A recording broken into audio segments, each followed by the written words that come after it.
All right, welcome back, everybody. Thanks for hanging out with us on this Monday. Hope you're doing well. That's Derek Gunn. That's Barrett Brooks. I'm Rob Ellis. We are Sports Take, JAKIB Sports YouTube Network. Kind enough to hop on very short notice. He has got a very, very compelling piece today on the Philadelphia Inquirer regarding the whole Denard Wilson situation and the Eagles. Was it a parting of the ways done mutually? Was it not? Marcus Hayes joins us from the Philadelphia Inquirer. Marcus, how are you? I'm well. How are you guys doing? Marcus, we're doing great. We're doing great, man. And watch that curve. No, just kidding. Just kidding. I got a question. Yes. Is that a goatee, Garrett Barrett? It's supposed to be a beard, but it's just not growing out on here, on the sides as much. I'm trying, man. I'm trying. I love it. I love it. My theory is if you can't get it here, take it here. Ouch. Right. He's going to do the Lou Albano thing with the rubber band, right, you know, right in the middle. That's awesome. Remember That's Captain right. Lou back in the day? The bad part is that my hairline, I cut it, and my hairline will grow all the way down here. I have a whole full head of hair, and I cut it anyways. So, oh, that's crazy. Yeah. He's smiting the hair gods. You don't have to worry about the helmet. Yeah. I know, man. I don't know why I do it, man. Let it grow, man. Let it grow out. We got to make that happen. Marcus, interesting piece today. You know, we initially, I guess it was maybe yesterday early, the word came down, you know, from the Eagles that Denard Wilson and the Eagles, they're parting ways. It's mutual, you know, go see other people and let's be happy and all that good stuff. But you contend that this wasn't a mutual parting of the ways. This was very much Nick Sirianni saying, there's the door, Dennard. It's time to move on. Can you just expand a little for people maybe to get a chance yet to see your story? And by the way, they can follow Marcus at InkStainedWretch on Twitter and, of course, the Philadelphia Inquirer and Inquirer.com. But go ahead, Marcus. So when Nick didn't endorse Dennard at the Combine, I started making some phone calls and texts, and I got some responses saying, you know, we haven't heard anything. It seems like, you know, he's just going to let Sean Desai, the new defensive coordinator, sort of decide what the titles are going to be. Because if you remember, Dennard not only was the defensive backs coach, he was the defensive pass game coordinator. Mm-hmm. And that's a lot of responsibility. That's what Kevin Patullo does for the offense, right? And he was a coordinator candidate, not only here but other places as well. So I sort of put feelers out there because Nick was not talking about Dennard as a slam dunk guy to come back.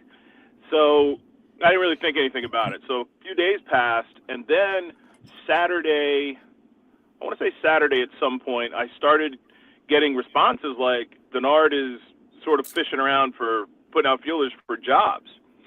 And so I did some research with some people who aren't in the organization but are pretty well connected. I mean, I've covered the team for 28 years now. Like, you know, Derek, if you're around, you're just going to meet people, and people are going to be, and, you know, nobody gossip. Only baseball people gossip more than football people. So by Saturday evening, by, you know, late Saturday night, I was pretty sure he was gone, and it made no sense that he would be on board with leaving at this stage. You don't walk away from a job with a Super Bowl team in March. If you're going to mutually part ways, if you're not satisfied with your situation, you do that stuff in February. Mm-hmm. So you can go to the Combine and get another job. So you can go to, you know, you can prepare yourself better because most of the really good defensive jobs are gone, you know. So the other thing that kind of surprised me is that when Jonathan Gannon went to Arizona, he didn't take Denard Wilson with him, which implied to me that Denard Wilson had a really good shot at becoming the defensive coordinator in Philadelphia, because my perhaps incorrect perception was that he and Dennard were simpatico. And I think at one point Jonathan Gannon called him like his right-hand man. You know what I mean? And they're both defensive backs coaches, both former defensive backs. And then when he didn't go there as the defensive coordinator, that kind of put my antenna up as well. So by, I want to say, Sunday afternoon, I knew he'd been fired. I knew that they'd had a meeting. I don't know exactly when the meeting was, maybe Friday, maybe Saturday. It didn't go well, but Dennard had told Nick and I guess maybe Desai that he wanted to stay and he wouldn't cause problems and he wasn't going to be a thorn because he's done a lot of work with this team. I mean, just getting Reed Blankenship to a place where he could start 4 or 5 games and play the Super Bowl, that's some really excellent coaching. And dealing with C.J. Gardner-Johnson, I mean, the defensive captains had a meeting when C.J. Gardner-Johnson came aboard and said that the way that you've done things in the past in New Orleans is not the way we do things here. And Denard Wilson was in charge of that. Denard Wilson was the person who diffused the Darius Slay, Josiah Scott situation. When Darius Slay threw Josiah Scott under the bus after the Dallas game, by Monday, that was squashed. I think it was a Saturday game. When they went to the meeting room, Denard Wilson made sure that was squashed. So these are valuable traits that Denard Wilson has shown. And Darius Slay and C.J. Gardner-Johnson both campaigned to have Denard Wilson get the defensive coordinator job, right? So I just figured, incorrectly clearly, that in order to keep the team cohesive and keep continuity with the coaching, as far as the staff goes, that Denard Wilson was not only safe, but he was prized. You know what I mean? And in Nick Sirianni's non-endorsement of Denard Wilson, he praised Denard Wilson, but he's never going to not praise a guy who's still on his staff. And this was at the Combine. So all that said, by Sunday evening, when Ian Rappaport broke it on Twitter, I knew kind of what I couldn't get it confirmed. I mean, one of the things the Eagles have done, and Derek, you're a really good reporter as far as, getting stuff from the Eagles, even though, over the last 20, 25 years, you've gotten a lot of stuff. And I don't know if you agree with this, but they've become very, very, very, very insular. It's hard to get anything out of them. I agree. The people that are there now, especially over the last 3 years. Yep. So it's hard to get stuff like that confirmed.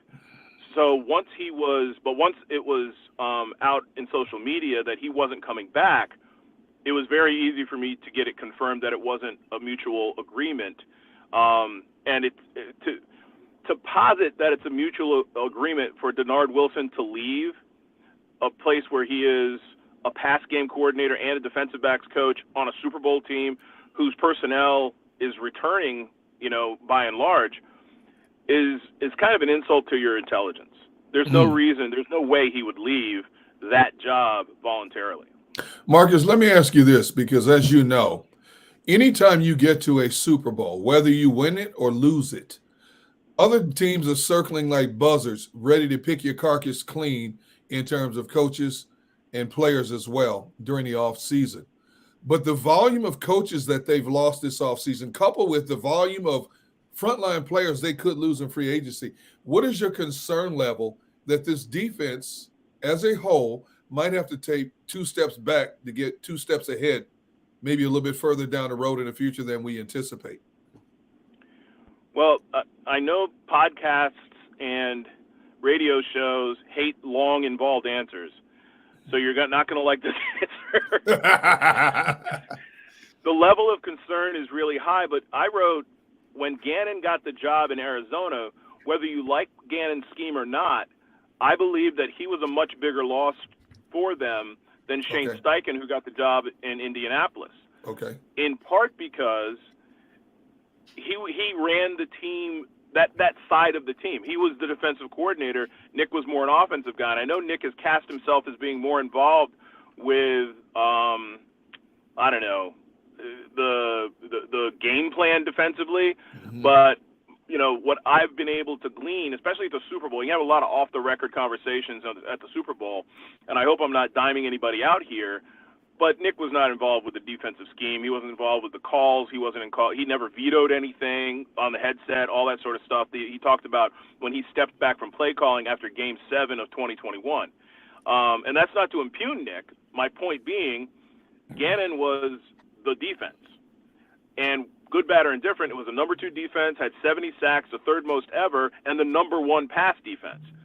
And he's a defensive backs coach, right? So you figure, okay, you're losing that element. You're losing a defensive backs coach and a defensive coordinator in him. Then he takes the linebackers coach, Rallis, with him. Now, I think we agreed the linebackers were no great shakes, but they were still the number 2 defense. And now you've lost the defensive backs coach. So you've got the defensive line coach. You've lost the 2 other chief position coaches and the defensive coordinator. You've lost 75% of the 4 top defensive assistants under Nick Sirianni. So God bless them. They hired Sean Desai. Sean Desai has to establish a new defense and a new defensive coaching staff. It's going to be a long road, and it doesn't need to be. I assume whether through the franchise tag or signing him to a contract, they're going to get C.J. Gardner-Johnson back. They will have Reed Blankenship back, and unless they trade him, they're going to have Darius Slay back probably for 2 years because he's got, I think, a $26 million cap number, so they're probably going to have to extend him because the cap hit is too great. So 3 of your 5 or 6 most important defensive backs will be back. The reason Doug Peterson couldn't get his team back, past 1 playoff win was coaching staff continuity. Now, for him, it was on the offensive side of the ball where he lost John DeFilippo, the quarterback's coach, who was Carson Wentz's godfather, we found out, and Frank Reich, who was Carson Wentz's babysitter. So establishing continuity is really hard to do. And if you look at Andy Reid's staff, we make a big deal of nobody wanting to hire Eric Bieniemy as a head coach.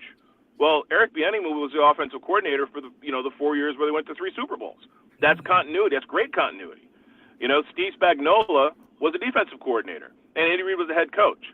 Those things aren't coincidental. So to answer your question, D, my level of concern if I'm an Eagles fan is pretty high that you might have the same sort of learning curve, speed bumps that Jonathan Gannon had his first year. Yeah. And then the second year, they improved the personnel, but the defense worked better. They made fewer mistakes.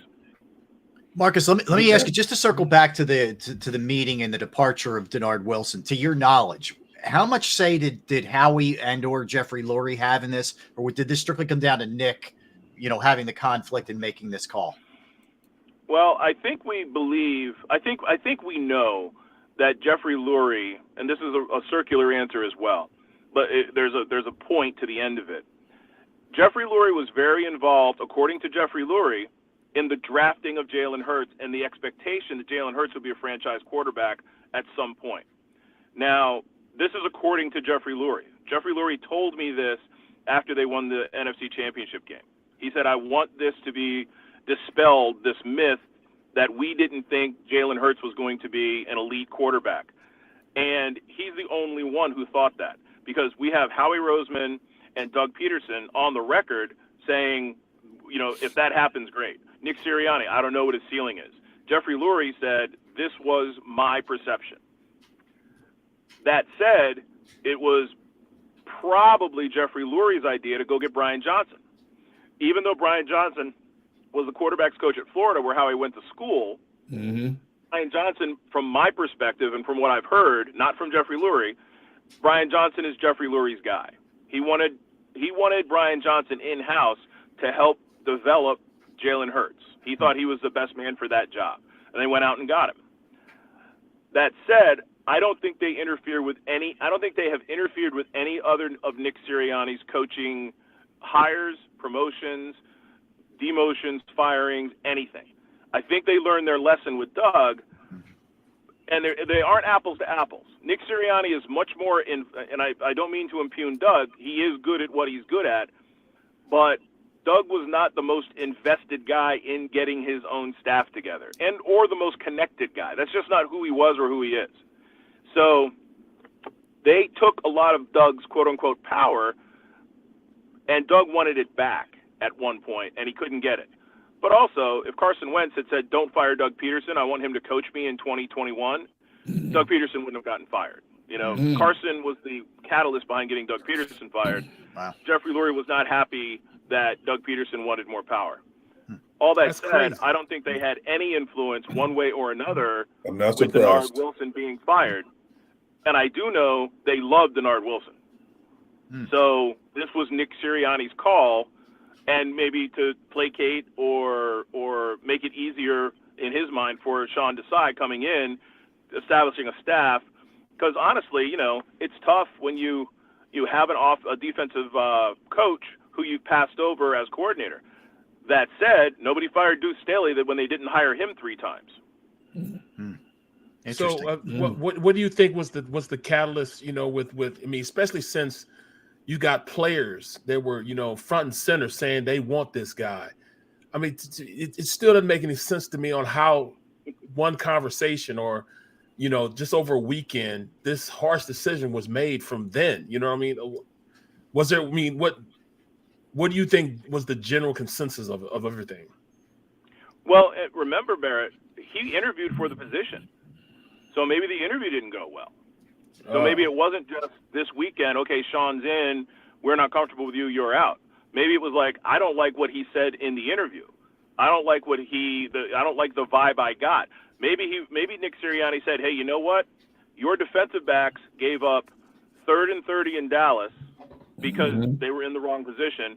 Then two touchdowns in the Super Bowl on a similar plays that mirrored each other. Maybe Nick said, you know what, you're not doing a good enough job coaching. Maybe we need an improvement there as well. And whatever benefit you bring is offset by, number one, your performance in these moments and or the interview that you gave me earlier. And he's been his coach he's been his boss for 2 years. Maybe he just doesn't like him. Maybe he thinks he can do better. Maybe he thinks that this guy won't fit with Sean Desai. Denard Wilson is a big personality. You can't be a defensive coordinator candidate without being a big personality. And more to the point, you know this, Barrett, the only divas bigger than wide receivers are defensive backs. Right. That's only happened since Dion, right? So you have to have a really strong personality to deal with Darius Slay, C.J. Gardner-Johnson, Avonte Maddox, who's a wonderful guy, but, you know, he wants to do what he wants to do as well. So maybe the personalities just didn't mesh or wouldn't mesh in Nick's mind. The column I wrote, I didn't mean to indicate that they shouldn't fire Denard Wilson, period. The column I wrote, because I don't know who they're going to hire to replace him. The column I wrote was, this is not a mutual parting of ways, number one. Number two, certain players might be upset by that. Number three, if things don't go well, and there's a real possibility, especially as Derek said, with so many people leaving that defense, ostensibly Fletcher Cox, Javon Hargrave, though they're probably cheaper to keep him, and Brandon Graham, T.J. Edwards, unless they pay him more than he's probably worth, Kaiser White. Unless with that much stuff going on, things could get ugly independent of who's coaching. You could have Bill Belichick come in here or Jim Johnson rise from the grave and still have issues. Marcus, when you look at Howie Roseman's tenure in terms of restructuring and rebuilding in an offseason, where do you rank this offseason for him in terms of replacing so much personnel possibly and still trying to keep this machine moving in the right direction for next season? Well, honestly, I have a lot less concern that they will be talent at a huge talent deficit. Right. Jordan Davis is a really good football player. I talked to a lot of coaches at the Super Bowl, and when he hurt his ankle, they expected him to be like exploding in the next 2 weeks, getting more pressure on a quarterback, playing more than 25-30% of the snaps because he got in shape. Then he hurt his ankle, and he had a setback, and they were expecting him to explode again right around Super Bowl time. So they drafted him with that first-round pick to replace Fletcher Cox, and they have every faith, every confidence that he can do that. Josh Sweat had a spectacular season. You know, I know Hassan Reddick, you know, had 17 sacks, something like that. But you can argue that they don't really play the same position. One's a defensive end, one's a linebacker, and Hassan's all over the place. Josh Sweat spent his life in the background. He looked like a young, energized Brandon Graham. So that said, I believe Howie drafted I'm sorry, I can't remember the linebacker, the third-round linebacker from Georgia. Nakobe Dean. Nakobe Dean to play last year. I thought Howie drafted him in anticipation of T.J. Edwards losing his job sooner than later. T.J. had a spectacular year, and they were winning. You remember when Nakobe Dean got in, he made like 5 plays in 14 snaps. Yep. So I believe, and the trade for C.J. Gardner-Johnson was not a one-year trade. It was a trade understanding they were going to have to pay him premier safety money if he was good as they thought he was. So all that said, they should have the firepower to replace the front line. The thing that was great about this team this past season is they had great depth. They could not start. They could afford to not start Javon Hargrave some games. Think about that. That's how deep they were, you know? And Fletcher Cox had a really good year. Those guys are kind of luxuries, and they're going to be okay talent-wise. Depth-wise, that's the challenge. You know, do you spend draft picks on young depth now? Is there going to be a market for defensive linemen and defensive and linebackers that are going to come close to what you had this season? So that's part A of that answer.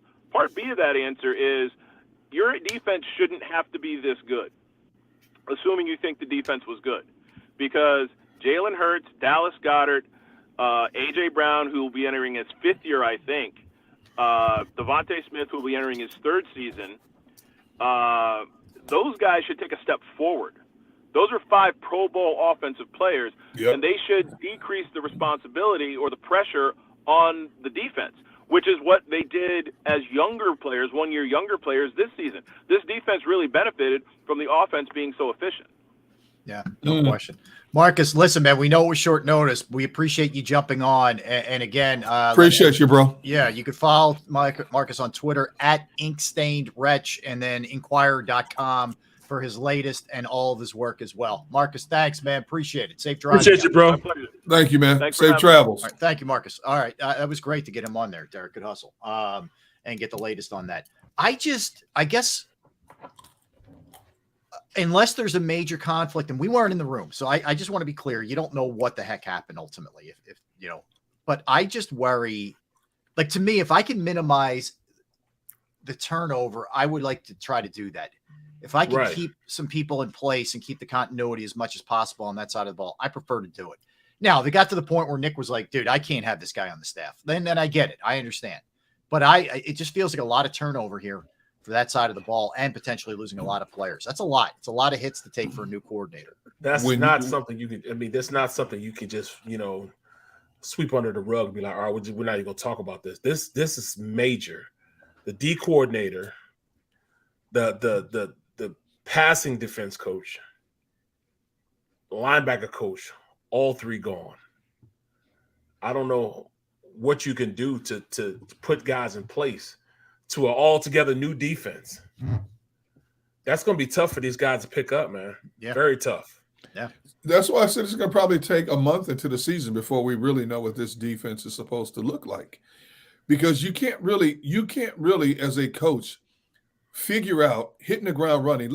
When you look at the structure of the way mini camps, OTAs, training camps go now, you have the time you have with these people is so minuscule compared to the Andy Reid era, when you can keep them out there 3 hours, that you really don't, and you don't play people now in the preseason. You really don't know what you have until you kick off a regular season. And then unless you're returning coach, you know your personnel, when you're the new guy coming in, it's a trial and error. I mean, you go back to when just last season, early in the season, Jonathan Gannon had Hassan Reddick moving around. And we debated time and time again, is it best to move him around to find that hole in the picket fence or put him on one side? Barrett said put him on one side. I said, you got to move. I said, if you look at a lot of the top defenses in the league, they move Khalil Max around. They move their key personnel around. Your top pass rushers don't necessarily stay on one side. They get over the side where they think they have the best opportunity to succeed. It wasn't until Reddick, and this was like almost the midpoint of a season, really accelerated when they decided to leave him on that one side of the field over the right tackle. That's what, and a lot of teams do that with this new coordinator. Even though he's inheriting a decent amount of returning players, you've got a learning period here, and it doesn't happen now because of the CBA until the regular season.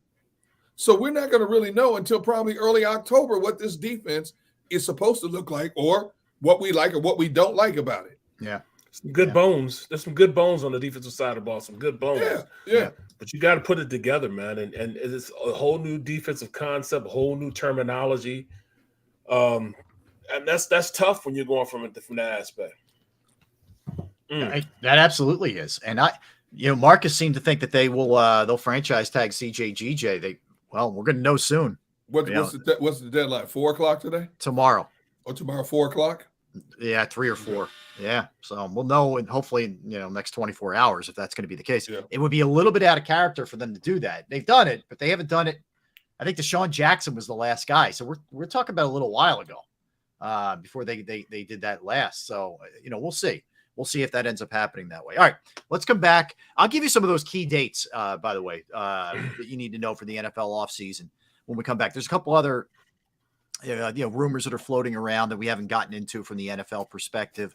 I'll give you an update on how Creed 3 did. Okay, you guys, we talked about it on Friday. Some birthdays. I have a really good on this date, which you guys will get a kick out of too. So don't go anywhere. We've got all kinds of stuff in store for you. That's Derek. That's Barrett. I'm Rob. We are Sports Take. Right back.